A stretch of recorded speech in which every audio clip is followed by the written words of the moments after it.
Welcome to another edition of the news in Africa and the world. We open today's edition in Niger, where 6 French aid workers among 8 people were killed on August 9 by gunmen riding motorcycles near the town of Kouré in Niger. The other 2 were a Nigerian tour guide and a driver. The motorcyclists are believed to have been waiting for the tourists. French President Emmanuel Macron late Sunday denounced a cowardly attack on humanitarian workers in the country and said he would do everything to shed light on the incident in which 8 people died. The French leader, who spoke with his Niger counterpart, Mohamedou Issoufou, added that he was determined to help counter terrorist groups in the Sahel region. In Mauritania, President Mohamed Ould Ghazouani has appointed a new government after some of his ministers were named in a report on the financial dealings of former President Mohamed Ould Abdelaziz. The Secretary General of Mauritania's presidency told reporters in the capital Nouakchott that the move will allow all those named in the report the time they need to prove their innocence. The new government remains substantially similar to the previous one, however, with 18 former ministers reappointed. Sunday's announcement marks the first time Ghazouani's office has admitted that the reason behind the reshuffle was the controversial report on Abdelaziz.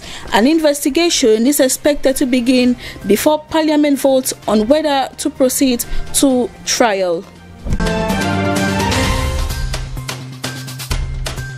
The President of the Republic of Madagascar, Andry Rajoelina, over the weekend on national television announced new measures to contain the coronavirus, in which citizens will have to follow for 2 weeks.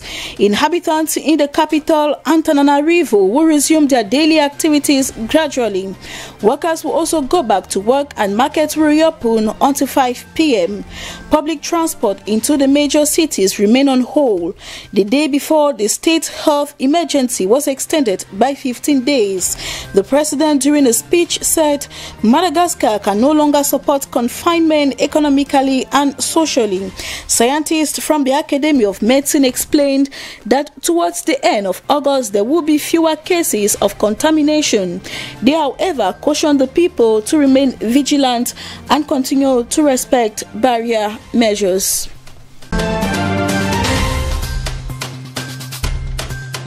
Taking you out of the African continent, long-serving Belarusian leader Alexander Lukashenko has won a seat term with 80.23% of the vote, the Central Electoral Commission said this Monday after police cracked down on opposition protesters. The strongman's main challenger, Svetlana Tikhanovskaya, won 9.9%, citing a parliamentary count. The other candidates each won less than 2%. The announcement came after police broke up crowds of protesters with stun grenades and rubber bullets in Minsk and other cities on Sunday evening after an exit poll showed Lukashenko winning an overwhelming victory. At least 1 person is reported dead, with dozens injured in the clashes that began after polling stations closed. Foreign observers have not judged an election to be free and fair in Belarus since 1995.